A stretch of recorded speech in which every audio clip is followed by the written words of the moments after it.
हिमाचल विधानसभा चुनाव के लिए मंगलवार को नामांकन की आखिरी तारीख थी। आखिरी दिन कांग्रेस, बीजेपी और आम आदमी पार्टी के साथ कई बागियों और निर्दलियों ने नामांकन किया। सबसे पहले बात करते हैं बीजेपी की। आखिरी दिन बीजेपी के 3 बड़े नेताओं ने नॉमिनेशन किया, जिनके नामांकन में कई दूसरे बड़े नेता भी शामिल हुए। ऊना की हरोली सीट से प्रोफेसर रामकुमार ने नॉमिनेशन दाखिल किया। रामकुमार का हौसला बढ़ाने के लिए सीएम जयराम ठाकुर भी पहुंचे हुए थे।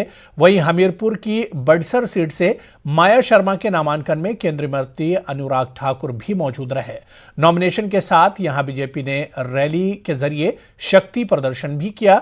वहीं कांग्रेस से बीजेपी में आए पवन काजल ने कांगड़ा सदर सीट से बतौर बीजेपी उम्मीदवार अपना नामांकन दाखिल किया। कांग्रेस पर हमला बोलते हुए पवन ने कहा कि जनता बीजेपी के साथ मिलकर इस बार रिवाज बदलने वाली है। उधर नामांकन के आखिरी दिन कांग्रेस ने हमीरपुर सीट से अपने उम्मीदवार का ऐलान किया। हमीरपुर से डॉक्टर पुष्पेंद्र वर्मा को टिकट मिला, जिसके फौरन बाद उन्होंने अपना नामांकन दाखिल किया। इसके अलावा दायरा से कांग्रेस उम्मीदवार डॉक्टर राजेश शर्मा, सुंदरनगर से सोहनलाल ठाकुर और किन्नौर सीट से कांग्रेस के उम्मीदवार जगत सिंह नेगी ने भी आखिरी दिन अपना पर्चा दाखिल किया। नॉमिनेशन के साथ ही कांग्रेस के उम्मीदवारों ने शक्ति प्रदर्शन में भी कोई कोर कसर नहीं छोड़ा और यह दावा किया कि जनता बीजेपी का पत्ता साफ कर देगी।